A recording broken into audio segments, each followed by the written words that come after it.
Thank you everyone for joining this important conversation. I want to say at the outset that we really do want this to be a conversation.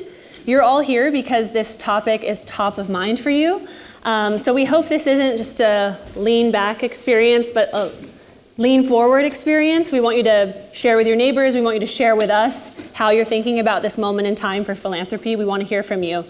So as you just heard, over the past year, the field of philanthropy has really become a subject of criticism, sometimes scathing criticism. And some of the very valid and important criticisms have come from individuals joining us on this stage, and we're thrilled to have them here. So books like Winners Take All by Anand Giridharadas have highlighted, for example, how philanthropy is not just a product of wealth inequality. We heard a little bit about this yesterday in the plenary, but how it can actually reinforce that inequality. Ideally, it would reinforce equality. That's what we're going to talk about, how to move it in that direction. And the theme of the Skoll World Forum this year is accelerating possibility. So I've been talking with our panelists in the lead up to this discussion about our goal today in this conversation with all of you. We will be acknowledging the very real problems with philanthropy, but we will also talk about the way forward and ideas for change. Really with the hope that everyone walks out of this room with an idea of how to do something a bit differently or encourage your peers to do something a bit differently. So I'm Catherine Cheney, as you heard. I work with Devex. We cover international development, and I focus quite a bit on the role of philanthropy in international development, and I think it can play a really important role. Earlier today, here at the Skoll World Forum, I was chatting with someone about this framing. Is philanthropy part of the solution or part of the problem? And this person I was speaking with, and I think all of us agree, it's both. We're not going to answer that question one way or another today. And it's not binary, it's a spectrum. There are harmful and helpful examples in this sector, and we're going to talk about how to do less of the harmful and more of the helpful. So let me briefly introduce my panelists, and then I want to get a sense of who's in the room. But just so you know who's here on stage, you see it above you, but for a bit more context. To my left is Edgar Villanueva. Many of you heard from him yesterday in the plenary, and he works with the Schott Foundation for Public Education. He's also the author of Decolonizing Wealth, which makes a number of important points about ways philanthropy needs to change.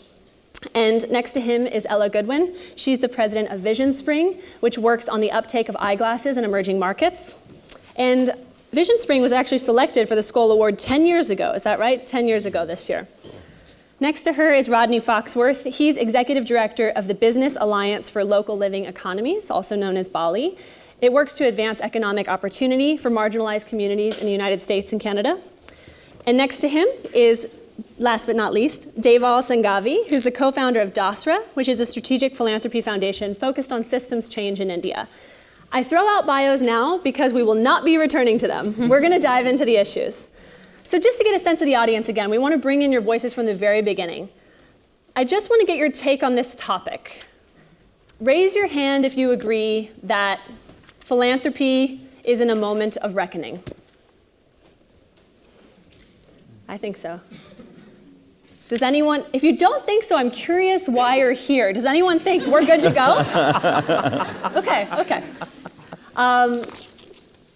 I also am curious if any of you have had a personal moment of reckoning of your place in this industry, if you will, in this moment in time. Rather than having you raise your hand, I'd love for you to turn to your neighbor and just say, why are you here and what do you hope for in this discussion? So if you could briefly do that, just turn to someone, why are you here and what do you hope for? And then we want to hear from a couple of you. Thanks. Why are you here? What do you hope for this discussion? I think that helps. Break it up. Yeah. Exactly. They jump right in. Too. Right? Yeah. That's good. It's really nice to get I worry that hopefully the people watching online later who may or may not hear my voice currently don't go, and I'm done with this video now. But we want it to be valuable for people in the room. You can hear us talk amongst yourselves. Yes. Online. Full room. If you're online, Just don't find someone talk next back to to you in the yourself. coffee shop and tell them about the panel you're watching and why this is an important moment for philanthropy. I'm assuming that people have eaten, Okay. etc. Do you think that's enough time? We want to leave them wanting more. Acoustics All right. are pretty impressive here. You want to help me It's really do the, loud all of a what's sudden. the Clap. organizer clap? It's, Clap once if you can hear me. Yeah. Clap twice if you can hear well, me. don't you need to go slow and then fast, right? I think we're done. Organizer We can clap. just Oh, speak for the next 69 minutes. We'll speed up. And then we're going to all clap together. I recently learned this, the organizer clap, and then we clap together. Okay. So I hope that was a good way to kick things off and build some connections. We have some mic runners in the room, and just to kind of get us in the spirit of conversation, I actually would love to go ahead and hear from a few of you, whoever's willing to share. Why are you here, and what are you hoping for from this conversation? Let's just get a sense of expectations, hopes in the room, quickly. Anyone? Eager to share? Yeah, there's a hand back there, just behind you.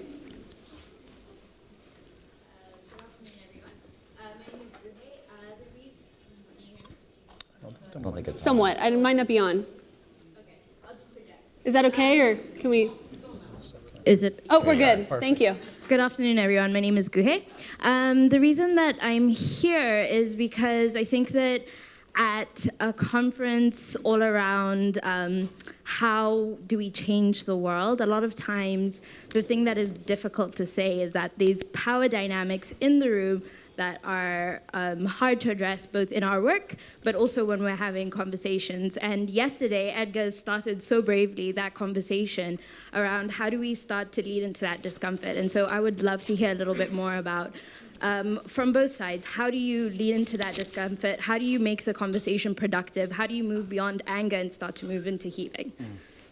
I love that, thank you. And we typically end panels with calls to action, but I recently watched a panel actually including Edgar and Anand, who I mentioned earlier, that started with a call to action, which was to lean into discomfort. So I would love your point, and I would encourage others to do that throughout this session. Anyone else, just maybe one more perspective? Someone right there?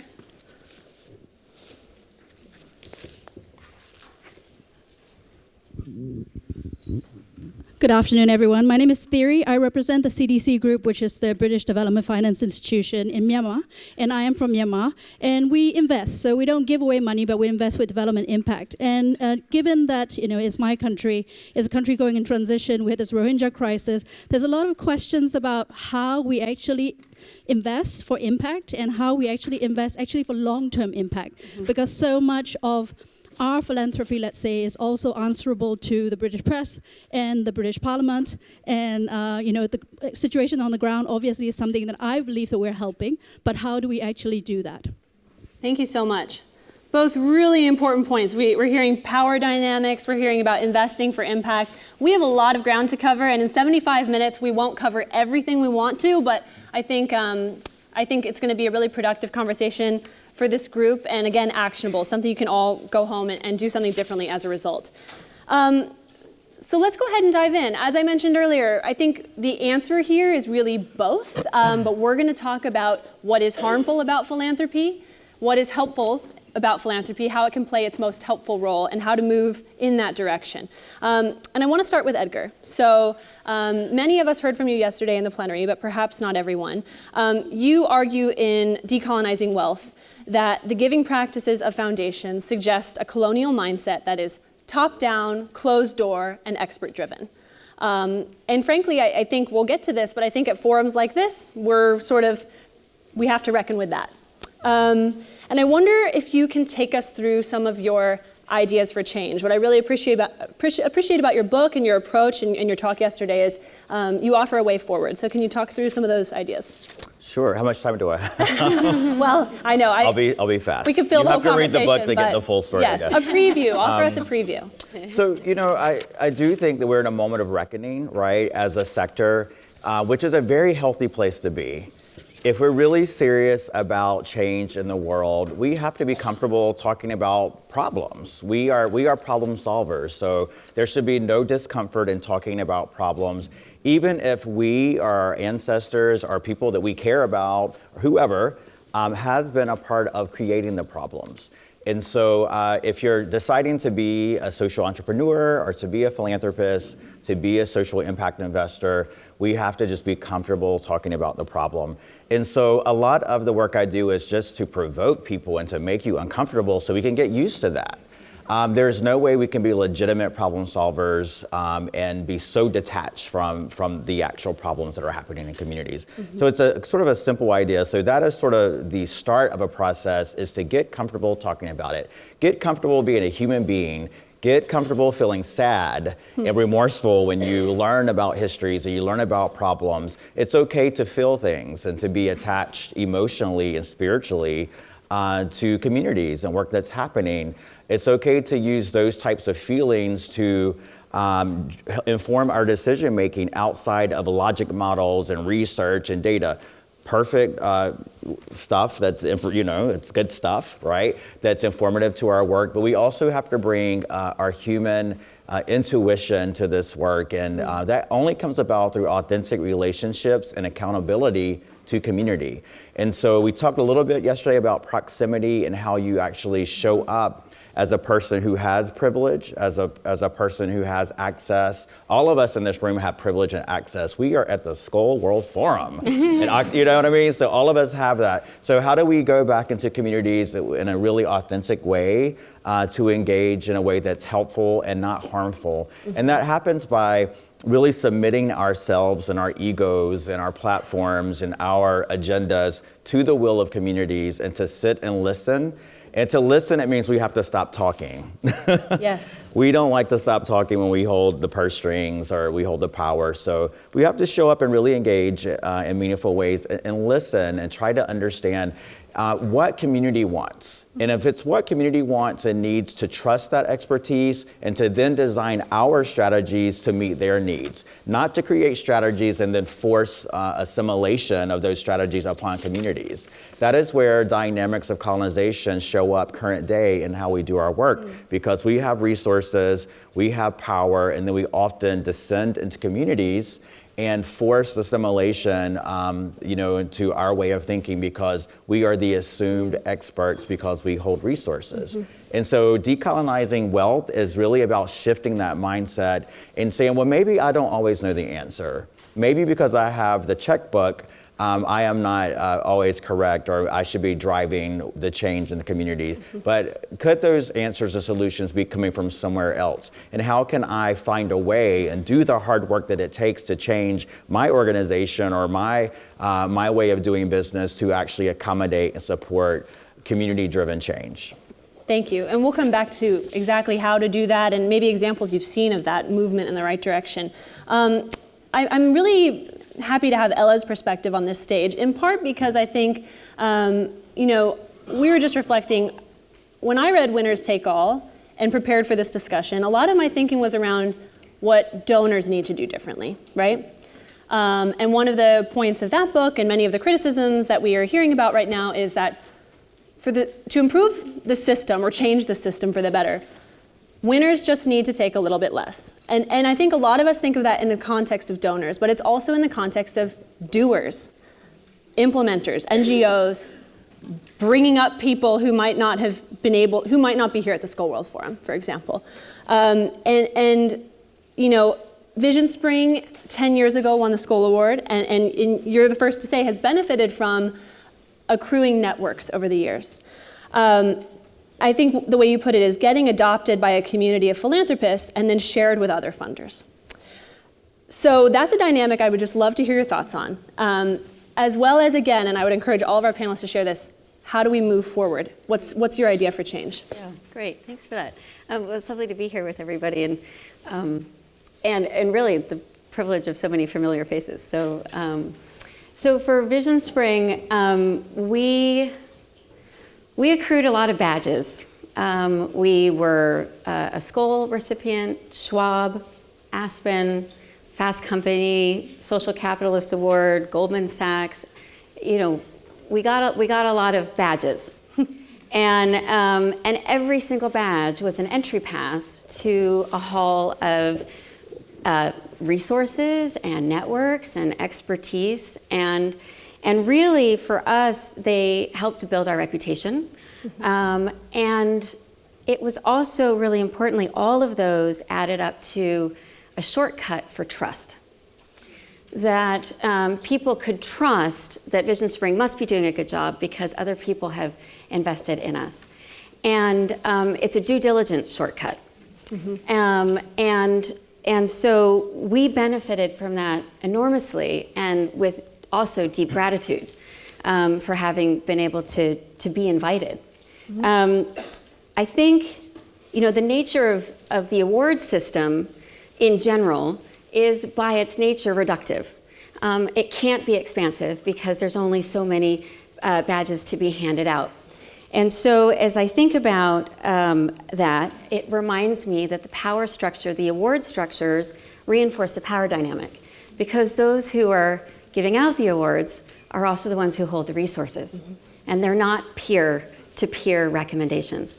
So then the real question becomes, well, why are the awards so powerful, and why are they so important? And I think if we look at that, it's ultimately a question of market forces.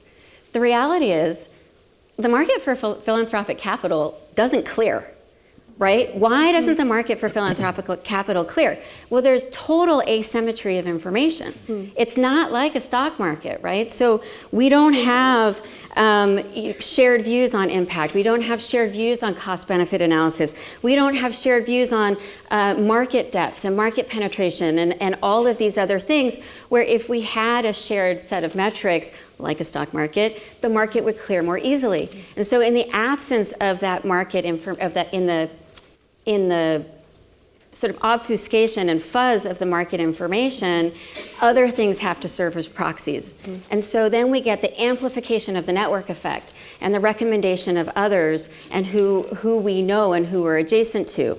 And so as I think about what we can do to kind of counter the network effect, part of what I think about is what can we do to really first understand a little bit of the pain of the philanthropist side. I mean, there's 1.5 million registered NGOs in the United States. There are 2 million registered NGOs in India. If you look at the numbers, 66% of the NGOs in the United States have expenses of under $500,000. If you look at the numbers, only 5% of the NGOs have over $10 million in revenue and are actually holding on to 89% of the total charitable spending in the United States. That is a huge concentration of power, by the way, at the top of the NGO hierarchy, right? So the question for me is, and I think I see a lot of philanthropists working on this, which is really wonderful, is trying to figure out how to get closer to the communities that we're serving. The reality is that work is expensive, it's intensive, it takes a lot of human resources, it takes a lot of time. And recognizing that not all foundations are set up to do that. There are some foundations that have put team members adjacent to, in proximity to the communities that they're serving, but not everybody's in a position to do that. So if we're not in a position to do that, what are the other mechanisms that we can use to widen that funnel, to widen our pipelines, and to take those conversations closer to where the work's getting done? So I'll just pause there. Great points. And I want to come back to closer to the communities we're serving, both when it comes to practitioners, as well as thinking about on the funder end. It came up earlier today in the systems change discussion. The problem of, especially as fewer donors are giving more money, right?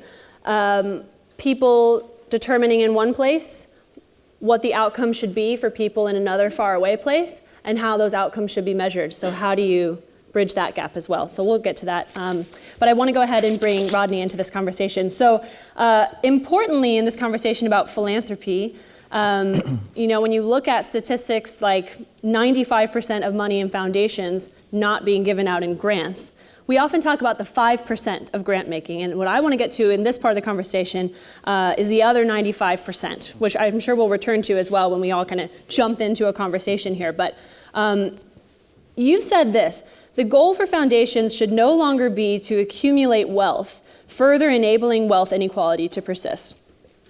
And in your work, you're working with place-based foundations who show a possible way forward, right? So they're committing resources that were locked in these endowment investment cycles to communities. So I'm just curious if you can expand on that and provide some advice for this group.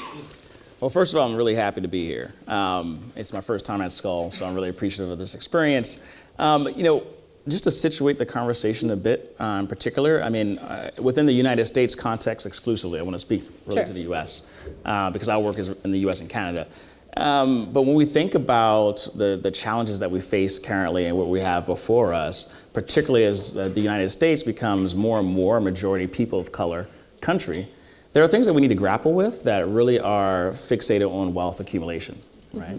And what does redistributing wealth and power look like? So when you think about it, there's data that indicates that if we don't do anything, if we don't change anything, the economic trajectory for African Americans in the United States would be such that the median household wealth for an African American household will be $0 by 2053.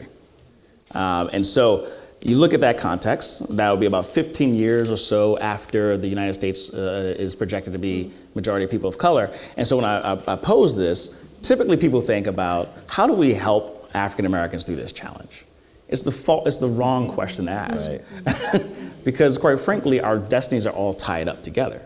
And so this is a conversation that needs to be had across any kind of political conversation, no matter how you feel about these topics. The question will be, how does the United States look when the majority of its citizens no longer have the wealth to maintain and sustain, right?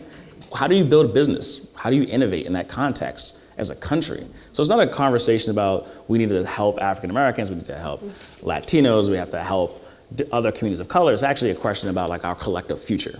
And so I really want to start with that and also dig into how we actually got to here. And this is what Edgar really speaks so eloquently about.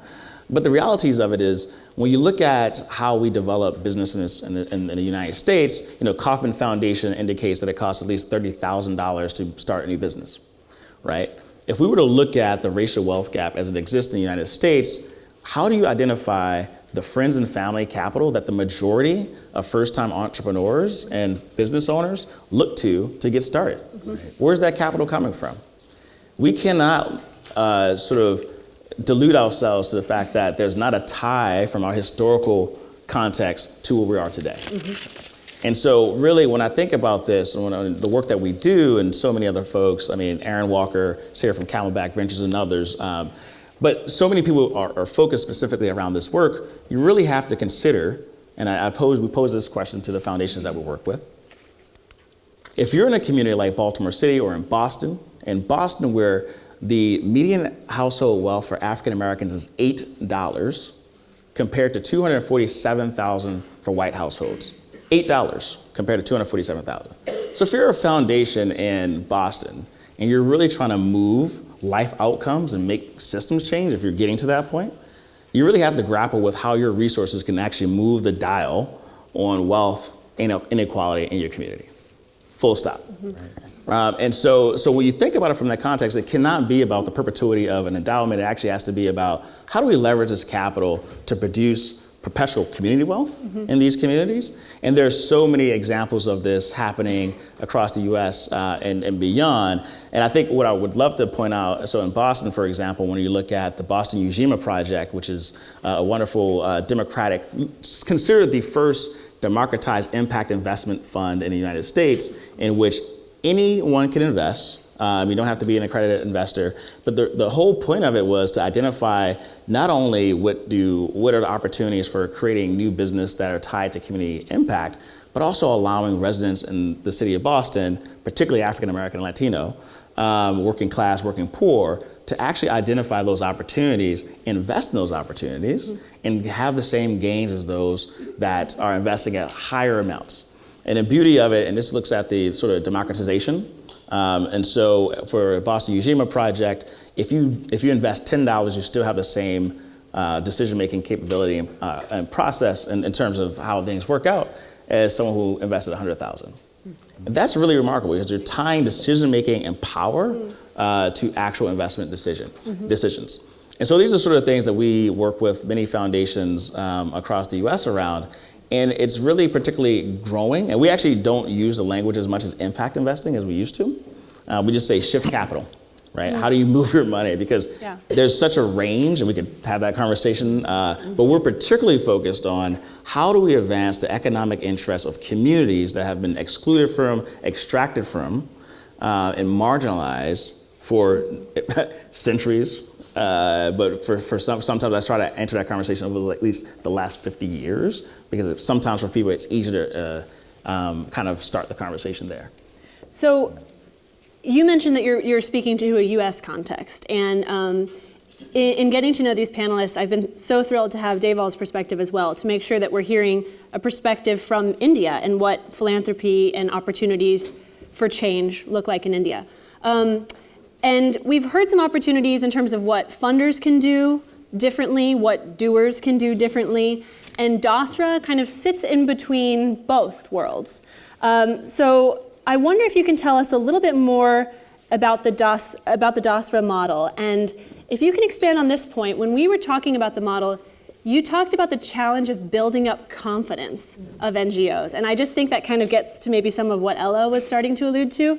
So more on the Dasra model, why you have to build up the confidence of NGOs, what you mean by that, and this question that was teed up in the beginning, the role that philanthropy can play in systems change. How is Dasra a model of that?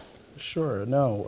And so I think for us, the reason we started is because we were inspired by the phenomenal social entrepreneurs that exist in India. We saw what they did. They were from the community. They created solutions that had never been seen in their context. And they were sort of, fighting uphill battles day in and day out. And so for us, it was really, how do we sort of support them? How do we support these leaders? How do we enable them to dream big? How do we enable them to really achieve the scale that they can and they should? And in that process, I know with Edgar talking a little bit about in his book about the experts. I remember the first time we brought a group of organizations together, this was about 15 years ago, and it was a 3-day sort of knowledge exchange workshop. And the first thing they asked us, where are the experts? And we said, you are the experts. You're not going to get anyone from Oxford, from New York, or from Mumbai for that matter, to tell you how to work with children in the silk weaving districts of Tamil Nadu and changing sort of the child labor norms. You guys are the ones. Yeah. And so it was really starting out with just that and saying, look, you as social leaders are the ones making change in the communities. You're listening to what's happening. You've created this with very little access to capital or knowledge of where it's going to come, but you saw an issue in front of you and you've actually solved it to a certain extent. And so for us, it's helping these organizations and these leaders really dream big again. And saying, look, if you've done this for the community, have you thought about maybe a citywide model or a statewide model or taking some of these practices and open sourcing them so others can adopt it in India or even outside of the country for that matter. And I think that while that's been sort of our approach and our view to giving, I think what we've seen unfortunately on the opposite side with global grant makers is very much about there's a solution that works in this one country and we're going to take it now to 50 different countries. We will have consultants from DC or London come and implement these programs. And even the conversation of sort of the head and the feet, and sort of these NGOs are now seen as the feet, and not people who think, not people who have connections to the community, not people who actually know what's happening on the ground, but more of the feet. And let's just give them money, and they can sort of be an outsourced partner of ours. And so I think a lot of those conversations, surprisingly, even in 2019, still exist. And so very few global organizations, for example, look at not just funding local entities, but building their capacity. India, everyone is talking about, will be a middle-income country in the next 10 years. And if that occurs, no one is, and a lot of these global agencies are saying they're going to pull out, therefore, but no one's saying, okay, well, then they have perhaps an obligation to build local philanthropy from within the country, which is critical. And so for us, I think when we started Dasra, we were very keen, and we learned this from, of all places, our slight or small time in investment banking, but it's smarter to be closer to your investees than your investors. And that's why we based ourselves in Mumbai, that's why we live in India, that's why we do the work we do, because we realize that's how you create greater impact. And I think in the global development sort of sphere, I don't think that's necessarily accepted as much as that can and should be. And I think I actually had attended Skoll 10 years ago, and I think we've done a phenomenal job, Skoll has, in getting some more diversity into this room. But I still think it's still very Western focused. And it could be because the cost, it could be a lot of other reasons. But I think having the voices of the people on the ground who are from those same communities, especially with global development, I think it's important. Let's keep on that topic. I was just going to say, let's keep on the global development topic for a moment, and I want to bring Ella in and also hear your take on that, and then I want to get to the Educate Girls example, which I know is something Dasra has worked with. Yeah, go ahead. Yeah, so for VisionSpring, our largest operation is in India. The CSR, so there's not all, so first of all, just to recognize there's so many different kinds of philanthropy, right? And high net wealth individuals, we've got corporate philanthropy, we have small donors who are giving with their heart $25 at a time. We have great big donors who've been working on it for a really long time, particular in sector focus, et cetera. So just to recognize philanthropy is not a monolith. But then the other thing that's super exciting in India is the advent of the CSR law and the 2% of profits that are going in. I have to say, as an organization that has started to have some great success in collaborating with corporations in India, it's a mixed bag. So two things we experience. Some are really far along in their sophistication. Others treat us like vendors. And we get a lot of nickel and diming, that execution and how you're going to do it, and that line item scrubbing, and are you sure? And at a certain point, we say, look, we're not going to use our unrestricted philanthropic capital to subsidize you a $100 million organization or company or billions, because some of them are billions. And that's sometimes a hard conversation to have.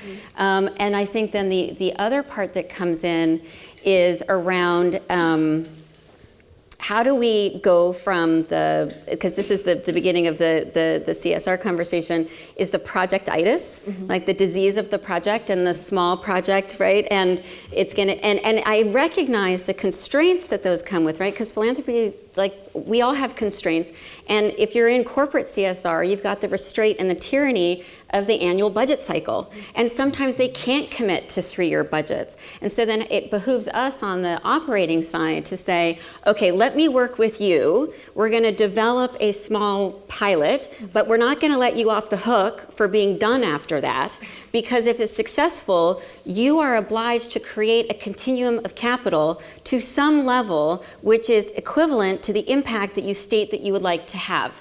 So if this is going to be successful, what is our path together, and who inside your company do we need to work with? Because you probably, who I'm talking to, are probably our biggest champion. Like, you're here, you believe us, but there's an entire company behind you. Right. Who's the board that you've got to report to? Who's the communications and the marketing department that you have to talk to? How do we help you make the case internally to take this success to the next step? And that's a journey that we're traveling together, and we're just learning, frankly.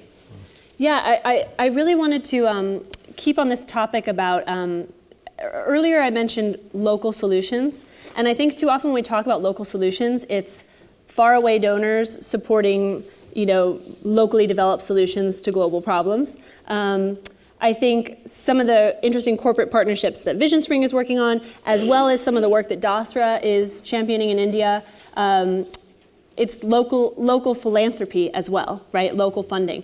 Can you talk about, so earlier when I mentioned that someone in the systems change panel was referring to people over here making decisions on outcomes over there and how those outcomes are measured over there, that person was Safina Hussain from Educate Girls. And I know you've done some work with them. Can you just give us a little bit more about that model and why that could be a model to think about in terms of the way forward? Yeah, no, I mean, I think we were very fortunate to start working with Safina and her team in 2009. And at the time, their budget was about $130,000. And so we did quite a bit of research on sort of groups that are working on the education of girls. All of our research we do is sort of open source, so then anyone can have access to it. Again, changing some of the dynamics that foundations typically have of doing all of their own due diligence and not sharing it with anyone. Therefore, the transaction costs go up, and so we firmly believe against that. But in our work with them, we were able to raise 3 years of unrestricted funding for them, close to $750,000. And this is something from day one we've done, because for us, once you trust these organizations, and it takes a long time to build that trust on both sides and understand where they want to go, understand their vision, understand that they're in it for the long run. But I think once that happens, again, just following business practices. When you give equity to any entrepreneur, you don't decide which line item that equity goes to. And so unfortunately, when we talk about philanthropy, a lot of this is not even risk capital, it's actually dumb capital, where you're actually saying, okay, well, in year 1, you need to tell us what your year 5 budget is going to be, line item by line item. And a lot of this happens more globally because for whatever reason, there's a greater distrust of what happens 10,000 miles away. And so with Educate Girls, I think in Safina, it was, look, let's focus on a few outcomes. Let's make sure you can reach them. And if you can't, we are as much on the hook as you are as an organization to really roll up our sleeves and figure out what works, what doesn't. And I think that partnership approach is critical. I think this whole view of, and we've been criticized, in fact, for many years of being sort of on the donor side and the NGO side, and at least for us, there is no buy side and sell side in this. Impact is at the core. And if you're actually focusing on impact, you can bring different groups together, donors, NGOs, government, media, academia, et cetera, and all sort of work towards that same vision of creating that impact on the ground and not necessarily pointing fingers or thinking you're going to be cheated. And I think with Educate Girls or groups like Magic Bus that we supported 20 years ago, it's always been with unrestricted funding, managerial support, and bringing our network, our voice, and our expertise to the table, which is, again, what most givers do not do. I don't know why. So I think a lot of our conversation, we've talked about the ways that philanthropy can perpetuate inequality and the way forward there. I want to make sure we get at the ways philanthropy can undermine democracy as well. And this might be a chance to bring in Edgar and Rodney and get your thoughts on this. So this idea of the size of someone's wallet, their net worth, allowing them to determine what the right solutions are or what problems we should go after. Some say is a role that perhaps elected officials should play, right? And that one of the challenges is we have mechanisms for accountability for governments and even for companies, but in philanthropy, we don't have those same mechanisms. So can you just talk about what you think about that dynamic? You'll probably say it in far better ways than I could, and what's the way forward? Do you want me to try to take a stab at this? Jump in. Thanks for the question, Kat. So I think there's a couple of ways of looking at this, and I think there's certainly ways that we're talking mostly about institutional philanthropy and sort of mega philanthropy, as it were. There are ways in which I've seen and worked with institutions that have self-imposed those accountability measures, right? And so, the question then becomes, are there policy measures that can be put into place? And there are those who really understand the historical context of how institutional philanthropy became to be governed in this country. There were points in this time in which, really the 5% payout is a relatively recent thing. It was actually negotiated, right? And so it was, Congress really had a higher ceiling, but it got to 5% and it was 6% for a little bit, right? And then back to 5%. And just to point that out, because there are opportunities that I oftentimes see when I see, for example, foundations bringing in, family foundation, I'll take the Swift Foundation, for example. It's a $60 million family foundation that really invests in a number of, not exclusively, but indigenous-led institutions and causes. But one of the things that they've done is that they've made sure that their trustees were not just members of the family. So they brought in individual, grantees, folks that they work with in the community, to really have a decision-making process that allows them to expand beyond what the family believes to be what they should be emphasizing, right, and prioritizing. So so we see a number of institutions implementing these processes. Some of them are, considered politically progressive rather. Some are, conservative. And so I think this is something that's interesting to wrestle with. Interestingly enough, also, when we think about philanthropy in this context, and we were talking about this a little bit last night, when we emphasize the role of capital in philanthropy, we do overlook the fact of the doers and the leaders and the community leaders that are essential to performing the work. And one of the things that actually flagged for me just not too long ago, so last year, Martin Luther King, his assassination was 50 years, right? And so when I think about this, and I look at it from the perspective of where we are today, because I'm thinking about when you were talking about like, why isn't it that funders don't trust the folks that you're working with to do what they're doing, right? I mean, I think we would know some of the answers to that, but I won't open up that can of worms. I was going to say, I want you to expand, but we do have limited time. Yeah, I won't open up the can of worms. But I will note that, for example, I honestly do not believe that Dr. King would be funded by the majority of foundations today, even though folks oftentimes use him as examples as a social entrepreneur. But think about it. He went to HBCU. He had never run an organization before, right? He had not had any experience in doing any of these sort of things, and yet someone that we look to historically anyway as one of the greatest social entrepreneurs in our history would likely not be trusted to perform that work today. And the reason I bring that up, and I'll try to be quick because it's not really answering your question, but it goes back to the fundamental understanding of how to engage people in decision-making process. Yeah. When you think about the Montgomery bus boycott, the reason that was able to happen was because people in that community were able to create an alternative transportation system, right, that allowed them to make that boycott happen. The community did that. The capacity for leaders to lead this work is, to me, extraordinary. And yet, at the same time, we do not have the capacity. I think this goes back to like, how do we actually build capacity in philanthropy to actually identify and work authentically with leaders and community? Because historically, that is how change has happened.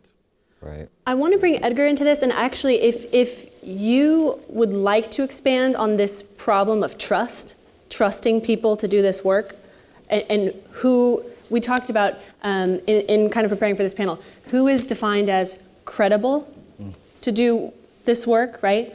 I just love. I know we didn't have time for you to expand on that, but I'd love to hear Edgar's take on it, and then maybe we can all jump in and bring some voices in from the audience. Sure. Oh, that's a quick response, and then maybe I can build. I mean, we trust people who look like us, and so right, who have the same background. It's just human nature, and so if you have privilege, if you have wealth, if you're white, you come from a family that has intergenerational wealth, you're going to trust people. Who do you give to personally? I give to my family, I give to my friends, and so that plays out at a larger scale. And we just have trust faster with people that come from the same background. But the idea of democracy, I think, is really important. I just wanted a few things I thought about with that. In philanthropy, because we're all good people doing God's work, right? It's kind of how we think about it. We are the good people. There's an automatic assumption that we will self-correct, as Rodney was saying, and philanthropy has been very resistant to external and even some internal. I work inside the field. I'm an insider. Most people have been pretty conducive to hearing my ranting on. But we resist external pressures for change because we've always said for many years, and I've been doing this for 15 years now, we will get there on our own. We're going to do right. Well, we have not gotten there. And as Rodney said, the minimum payout rule for private foundations, for example, the 5%, that was passed in 1976, the year before I was born. And it was intended to be the minimum payout rule, which has now become the maximum, right? The default. And the default. And so, in terms of democracy, what's happening with philanthropy is we are actually perpetuating wealth inequality in many ways in the U.S. And because we don't have that accountability to release those resources externally, and we don't actually have a lot of internal pressure. People feel really good when they're, well, we actually paid out 5.5%, pat me on the back, right? And then of course what's happening with the whole scheme of our funding, right? What's happening on the investment sides, which is another conversation. But I just want to say that I think that is, I want to put a pin in that as something that we need to think critically about, those of us who work in philanthropy, because there is a growing awareness from the general public about the resources that we're sitting on and how those resources are not being used for the public good, how those resources escape taxation and would have gone into public education, into elder care, and all the things that we know that we need as a community, but rather those funds are being invested in private industries and private put prisons, extraction, things that are actually harming communities. And foundations are using their 5%, their dollars leaving the door to actually privatize a lot of things that should be democratically run or run publicly.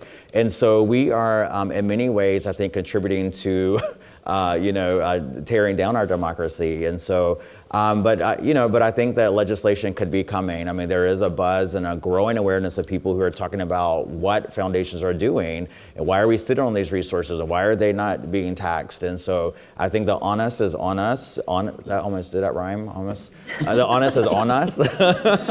I think I'm picking up a bit of a British accent too. Southern accent is all crazy. But the responsibility is on us moving forward to really think about how we are using these resources for the public good and engaging the public in discourse around how funds are being used, or we might face pressure eventually by legislation to do so. So this is really interesting. To me, I see a connection. So we were talking a moment ago about global development and some of the dynamics there. And we've also been talking about, in a US context, how, this is money that would have gone into taxation. In the global development world right now, a big conversation that's happening is cash as a benchmark, right? So just giving people money and trusting them to know what to do with it has proven to be actually more effective than some might think, right? Yes. So cash as a benchmark, which is a whole conversation we could have. In the US context, I think it's almost tax as a benchmark, right? If this money could have gone into taxes, can you prove that what you're doing with this money is being used more effectively than it would be having gone to taxes, right? Any quick reactions to that, and then we'll bring in the audience? Or they just would cut the taxes Sure. for the 1% even more. I'm not being funny. No. I mean, if you fill the coffers, what happens? Well, then we don't need to tax people as much. Well, I was going to say, part of the critique of philanthropy is the clip that went viral from Davos. Many of you might have seen this, the World Economic Forum meetings, where Rutger Brennan, a historian, said, stop talking about philanthropy and start talking about taxes. Of course, today we are talking about philanthropy, but I'm glad taxes are a part of the conversation and an important part of the conversation. I do want to bring questions into this conversation. So if you, and this is one of those rare moments as a moderator where I would welcome comments too. I would encourage brevity though. We probably have lots of voices who want to contribute, but feel free to share whether it's a question you have for our panelists or a way that you have reckoned yourself with this moment in philanthropy or an idea for change you have. I'll give one quick example. Your very powerful point that we fund people who look like us. An example of an idea for change, I was recently talking with someone at the Hewlett Foundation, and they have 8-year term limits for program officers for that reason, to keep things moving. And so that, to me, is a very great example of the kinds of changes we should be talking about in today's panel. So that's why I'm going to drop the rule of to only ask a question. If you have an idea or something you're working on you want to share with the group, I'd welcome that too. So any thoughts to start? Rodney wants. Oh, I'm sorry, Rodney wants to say Let me just please. really quickly, because I think what you just noted is really the Hewlett idea, or what's in practice.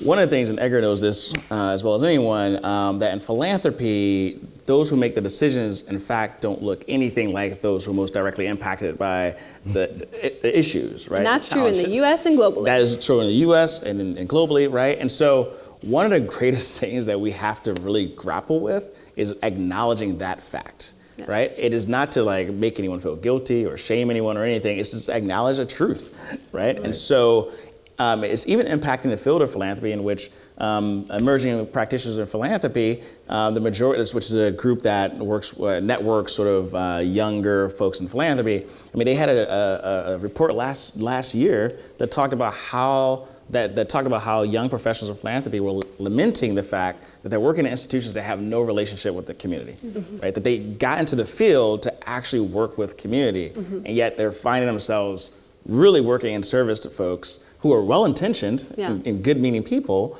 that are actually so disconnected from the communities themselves. So I just raised that because the reality of it is, to Edgar's point in trust, it was pointed out earlier, we can get past, if we're looking at particularly diversity, equity, and inclusion perspective, as folks on this panel certainly are, you cannot get to that place if the decision makers, in fact, do not have that similar, some level of experience with the challenge that are being faced. Absolutely. No, thank you for adding that. Oh, I see a hand up there. So think back to the conversation you had. Actually, I saw a hand up here. While you're taking the mic, I'm going to bring in Heather Grady's voice. And then if you could bring the mic to that gentleman, we'll take him next. And for those of you who haven't raised your hand, just think back to the conversation you had at the very beginning of this. What brought you here and what are your goals? And if something we said resonated and you want to add to it, or if we missed something, let us know and we'll come to you next. Heather. And can you tell us who you are for those who don't know? Yes, I'm Heather Grady. I work with Rockefeller Philanthropy Advisors. And I should say I'm a proud member of the philanthropic solution or problem. But I really think we all need to be self-critical about our own sector. I wanted to make a point about, I think that one of the key things here is around accountability. So really building on what you've all said. We have research we've been doing for 6 years, and 3 weeks ago we launched a new framework called the Philanthropy Framework, based on something we've done called Theory of the Foundation. It looks at 3 dimensions of foundations, and one of them is the social compact. Hardly anyone talks about what's the social compact between foundations and society. Yeah. So I think one of the issues is there's so little external pressure on the sector. Where is the pressure going to come from, and to whom are we accountable? There's a tiny amount of funding within foundations that are assessing their own performance in terms of this. So there's actually little pressure and there's very few tools. So I think leaning more into that would be important. I think the other question is, over the last 10 or 15 years, the question of who is advising philanthropists and foundations on what they're doing. And again, we're a part of this, so I don't just want to throw stones. But so much money going into consultants, so much money where the standard may be an MBA or a certain kind of background. We're not relying enough on people who are a victim of the problems we're trying to solve, or people who are frontline workers. And I think now with the emergence of new vehicles like donor-advised funds, we have new sources of advice, which is the institutions where the money is sitting. So again, I'm part of this community, but I think we have to be much tougher on ourselves about about the approaches we're taking. Thank you. Great points. Yeah, please jump in. So I also want to acknowledge that there's circles of philanthropists who have been doing an extraordinary job trying to educate new philanthropists coming in and trying to say, look, a lot of us have been working on philanthropy for a long time. Please jump with us to the front of the best practices that we have been learning. There's also just to also recognize the extraordinary wealth transfer that's happening right now. At the top, right, so you've got people between the ages of 25 and 45 who are inheriting hundreds of millions, if not billions of dollars. Those folks do not often interact with their wealth, and how, yet alone the social problems at a really intimate level. How do we kind of make it safe to invite them in and say, come be a student of the problem with us, and to acknowledge that there are people who have been self-critical for a long time and have been trying to move the whole field of philanthropy, and so kudos and thank you. I think the other thing I just want to bring up is the idea of some of the vocabulary.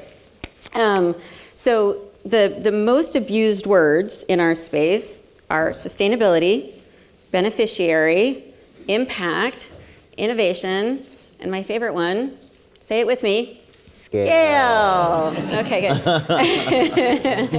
good. So we don't have shared definitions of these words, people.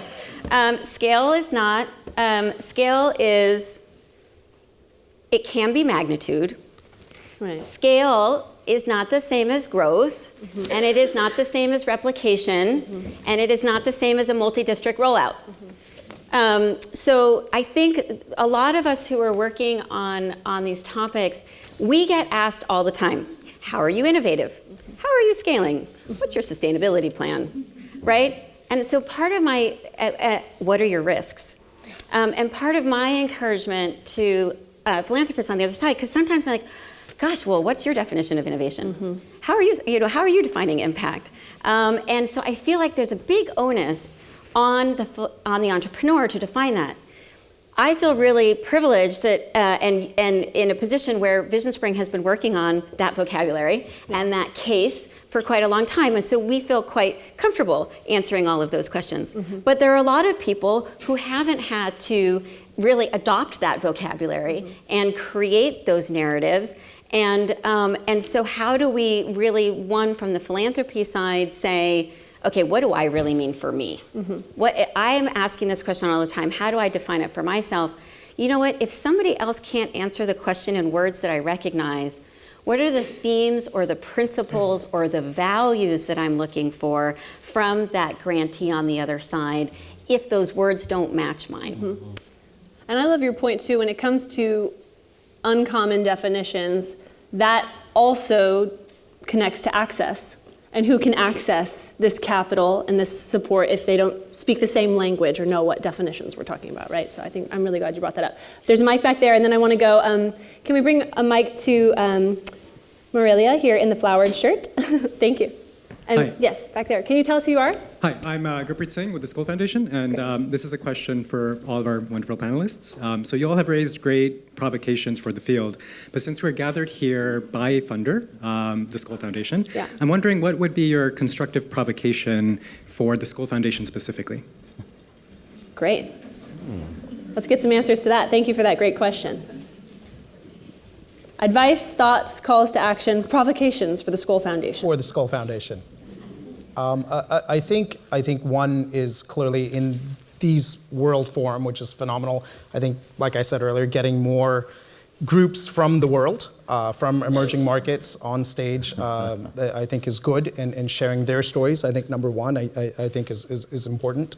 I think number two, you guys do a phenomenal job at celebrating, again, individuals like you guys will be doing tonight and you have been for many, many years, and maybe sort of seeding or catalyzing local sort of gatherings like this in other countries where not everyone can come to Oxford, but can still get that same level of recognition and trust. And I think just open sourcing a lot, again, of your data, which you do, I know, right now, but perhaps in a more proactive manner, especially in emerging markets where local philanthropists are coming up to speed, and not just on the fellows, but everyone who, for example, comes here free of cost that you guys give scholarships to. I think that's also sort of beneficial in highlighting a group of organizations versus maybe just the ones on stage this afternoon. So I have a recommendation, which is less to do with the grant making and more to do with the dialogue. So I think one of the great things that's happening right now is, as we have so much more interest in impact investing, and in the corporate space we have the conversations around ESG, right? So environment, social impact, and governance. As we have and then the evolution of CSR from that defensive behavior and reactions to really thinking about full integration with the business agenda. Welcome, right? Lots of us have been working on these issues for decades. And I think on the nonprofit side, we have often been in the tin cup, thank you for your help, thank you for fixing us. I think in the spirit of companies often wanting to help build our capacity and to deploy non-cash resources, there's the deployment of technical assistance. I think there's a really great moment, though, happening right now where we say the monopoly on expertise doesn't live in the for-profit sector, and the expertise lives with people who experience the problem, people who are students of the problem. And so I think that Skoll is probably in a really unique position to be able to create an exchange where people who are on the implementing front line are being able to offer expertise, and where that information flow is going to travel the other direction a little bit more. And how do we create that kind of cross current of expertise? Because sometimes on the nonprofit side, it feels like a lot of people want to fix us. And sometimes there's a lot that we think we actually might be able to offer going the other way, particularly as companies and early philanthropists are thinking about, well, how do I measure that impact? There are a lot of people who've been thinking that for a long time. And so let's jump to the next stage of that conversation, which is more of a cross current. And I think Skoll could convene that, uniquely positioned to convene that. So I'll just segue on that. I mean, I think this goes to Skoll, but it's not just exclusively. I mean, one of the things, and you brought this up, in terms of why foundations will do certain things in terms of building capacity, I think because of the questions that we have and the challenges that we have before us right now and moving forward, I think it's a good, for institutions like Skoll and others to take a sort of self-assessment about what are your capabilities or expertise around that anyway, right? And I say that because, again, there are frontline leaders and others who really have that expertise. And so how do you really form those partnerships and, recognize what the value adds that you bring as institutions, right? And how do you actually leverage the expertise and capabilities of folks that are frontline, that are dealing directly with these challenges, that know them more intimately than you can ever imagine, and how to work how do you work more with them and equip them with more resources, not just financially, but other sorts of resources as well. And also think about the challenge that I've heard from a number of funders over the last couple of days of identifying folks that they could fund in these different communities. And what's really fascinating is because if we could open up, and I think this is the thing with Skoll because of your history, like the technological capacity for identifying folks, because I see so little communication and open source connection between institutions like Skoll and others, in which when you're seeing thousands of applicants to certain institutions, do folks even know who those folks are? Like other funders? Like it seems like there's a lot of sort of reinventing the wheel when folks have done a lot of work to identify people and build relationships and partnerships on the ground to identify people that I don't think is open sourced in a way that can be really useful for other funders. I love this question. I want to bring Edgar into this. And just to note, we have a question coming from someone from the Skoll Foundation. The Skoll Foundation has a new CEO. This is advice that will be listened to, I think. So what's your take, Edgar? We're still on. Yeah. Solve the problem, Edgar. Well, I'm new. This is my first time, and I hear you fixed a lot of things before I got here, so I wouldn't criticize you too much. I've really appreciated the diversity of perspectives. Actually, iGen and I yesterday were behind stage, kind of like, we don't know why they wanted us to come talk here, But the response to sort of a critical analysis has been really generous and has inspired hope for me personally that people want to have uncomfortable conversations. I think that that type of creating those environments even more in the future is really important. It's the way we're going to push through. I think bringing race and ethnicity into the room. It's like, I feel like even in this conversation today, that's like the big pink elephant that we kind of tiptoe around a little bit. When we're talking about wealth and power, it's also the ideas of white supremacy.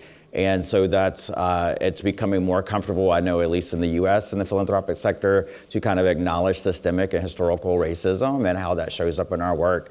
And I think it translates globally in ways that we should get more comfortable talking about, especially if we are problem solvers and thinking about how race shows up in the work. And so I think there's a great opportunity for this network to bring more of those conversations into the work you're doing.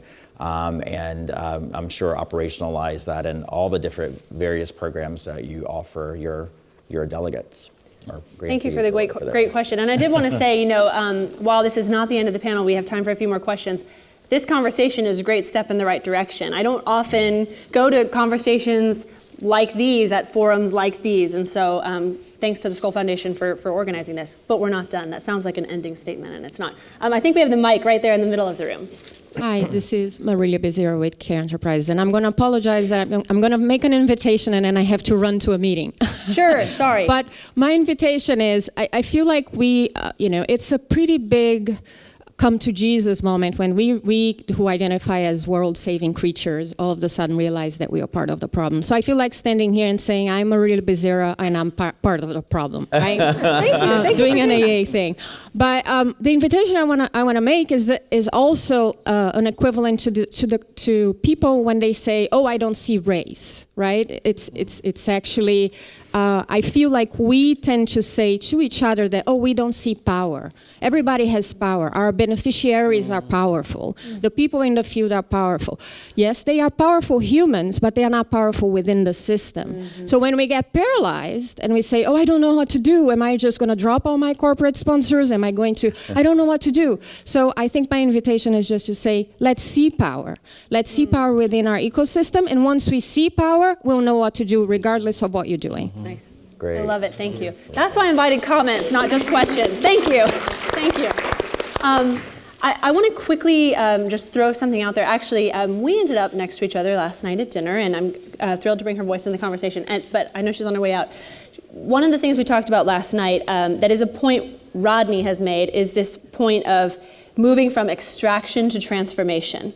And so I think it gets to what Marilia was just speaking about, but also points to a way forward. So can you just quickly talk us through extraction to transformation? What does that look like? And then we'll bring in another question. Yeah, and I want to be really clear. I speak about it because others before me and currently speak about it so well. So actually one of the things I would encourage everyone to do is look at, because there's so many resources, so instead of like talking about it, I'll just like give you the resources. So Justice Funders, which is how Edgar and I know each other, has this resonance framework that's really powerful that talks about how you move from extraction to transformation, which transformation is really when you're talking about redistributing power, redistributing wealth, right? And looks at it from a philanthropic lens as well as from the investment side of things and institutional philanthropy. But I just want to point out there are so many resources. And I think this is part of the thing where there are so many institutions and individuals that have laid the groundwork and continue to heroically push that I want to make sure that we're understanding what those resources are. Again, Justice Funders, you can look at NCRP, you can look at a range of other institutions that have a number of resources that are really, at least in the framework that I work from, when it really, I'm looking for us to get to a point of transformation, right? I'm looking for us to get to a point where we recognize the power that we all have, but where the systemic challenges, et cetera.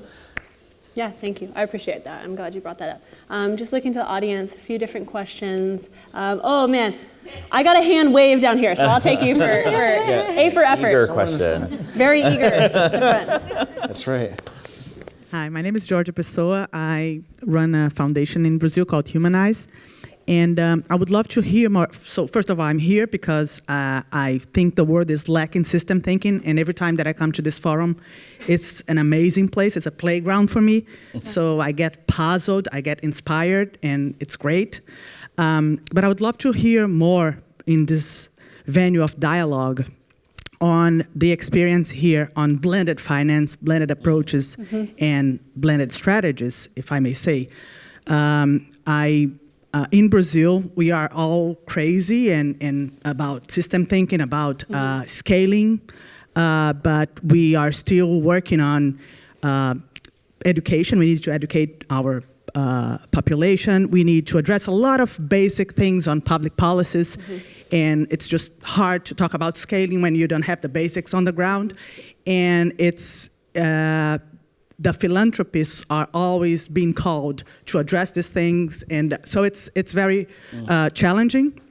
So blended finance and strategies and approaches could be a way to get us out of our silos in multilateral and policies, the venture philanthropists, venture capital, and also the capital itself. So how, I would love to hear from you guys experience on that in terms of evolving on different approaches. I don't want to put you on the spot, but Deval, can I bring you in on this one? Sure, yeah, and I think, and it's great that you talk about blended finance, and I think there's definitely different finance mechanisms. I mean, when I joined the sector, at least microfinance was the big buzz, and that was going to solve everything, then impact investing, now development impact bonds. And I just bring that up because I think it's really important to realize that there are different forms of capital needed, just like in the for-profit world. But many times, again, at forums like this, we focus on the form of capital being sort of the innovation at hand versus sort of the impact that, again, the field workers are doing on the ground. And so at least from a Dasra view, we sort of, and this is, again, something that's spoken about quite a lot here as well, but I think once you start sort of thinking about that impact on the ground and seeing the various different players that you need and mapping that out, I think is critical with impact at the core. And so what are you doing to actually change lives on the ground? And then there is sort of grant funding required, there's blended finance, there's clearly, I mean, from the tax perspective that you're bringing up, at least from the Indian context, we don't have that conversation as much, but how can philanthropy work in conjunction with government programs to improve the tax collection and implementation of that, and so that's at least in our mind systems change. But I think looking at that entire process and then being okay with, okay, well, I want to sit in the blended finance space, and that doesn't mean I'm better or worse than the people on the other sides of the spectrum, but how do we start working on that spectrum as a whole? And again, I don't think that's a lot of the dialogue, unfortunately. It's more about this is what I do and that side is bad, versus saying how are we all working again to impact lives on the community, realizing we have different forms of capital to make that impact. Can I try to take as quickly as possible. So again, thank you for that, because it's when mechanisms become the innovation and thing that we uplift and model, I get really concerned about that. Yes. Because blended finance or integrated capital, however you want to frame it, is really essential.